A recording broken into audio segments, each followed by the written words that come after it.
Hi guys, Assalamualaikum warahmatullahi wabarakatuh. Kabajamtoota fi jaalatamtoota xaalibul ilmi 24 jira tarkamtan bagana kan jiratan isinin jecha amma barumsa keenya kan mataa walitti deebinee jirra. Hamarrammoo kan barannu akkamitti akkaataa Gmail account itti banannu kan waliin barannu ta'a jechuudha. Emailii namaa nuu bani jenneera waliin rakkatuun hafee jira jechuudha. Kanaaf har'a barumsa keenya akkaataa email itti banatanii warroonni immoo jalqabaa YouTube channel keenya Xaalibul ilmi 24 if haaraa taatan gara maatii keenyaatti dabalamtan subscribe, like, share gochuudhaan Xaalibul ilmi 24 if maatii ta'an isinin jedha. Walitti kabajamtoota kiyya asumaan gara barumsa keenyaatti eegan kabajamtootaa fi jaalatamtoota kiyya asumaan immoo gara barumsa keenyaatti seenna jechuudha. Akka barumsa keenyaatti seenneen akkamitti akkaataa email account itti banannu yookaan funaannee nuuf banuun akkamitti akka rakkoo ta'e rakkoolee emailaa erga hubanne ofii keenya email dhuunfaa keenya akkamitti akka banannu kan waliin ilaallu ta'a jechuudha. Ani immoo emailii kan waan of keessaa qabu asittuma add account bakka jiru kun as jalatti jira. Erga haala kanaan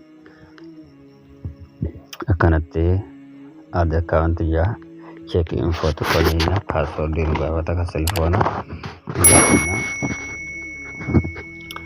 erga haala kanaan password keenya galfannee booda kunoo create account email our phone forget email adduun ofiidhaas jalatti nuti immoo emailii haaraa dhuunfaa keenyaa banachuu barbaanna waan ta'eef asitti immoo kunoo jirti asirra create account tuyuu kan irra tuqaasnaa asna fida jechuudha. First name fi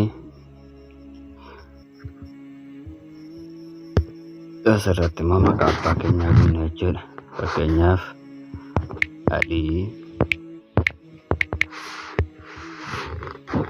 Ali Muhammad haa jennu.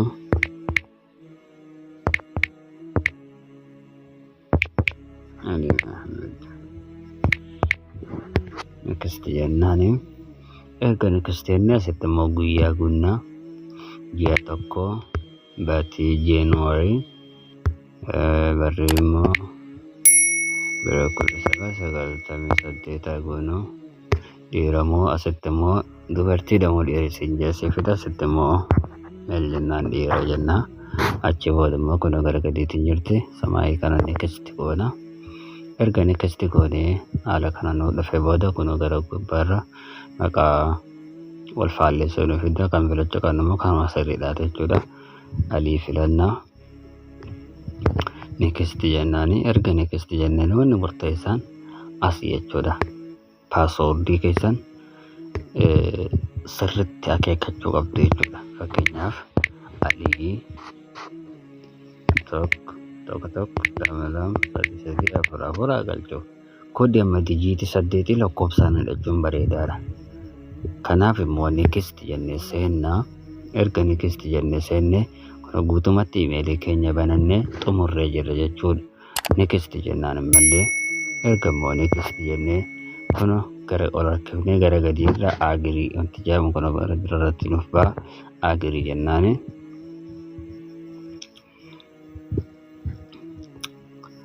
Erga agirii jenneeni ammallee gara stepii itti aanutti nu fida jechuudha. Xumurame jechuudha emailiin keenya kun haala kanaan kun Google service jedhee nuuf ba'a. Haala kanaan eegan kabajamtoota kun asuma wanti keenya seennee Google keenya seennee emailii bananne sana haa ilaallu jechuudha.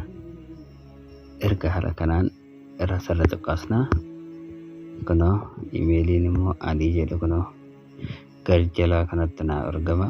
Asirra tuqaasnaa kunoo emailiin maqaa kan kootee deebi'eera jechuudha. Kanaafuu haala kanaan emailii keenya banachuu danda'uudha qabna. Kanaafuu barumsi irraa kana fakkaata. Haga barumsa biraa walitti deebinutti nagaan nuuf tura. Chaanaalii keenya subscribe godhaa, like, share godhaa. Turtii gaarii isiniin jennaa. Barumsa biraatiin amma walitti deebinutti fi amaanillah.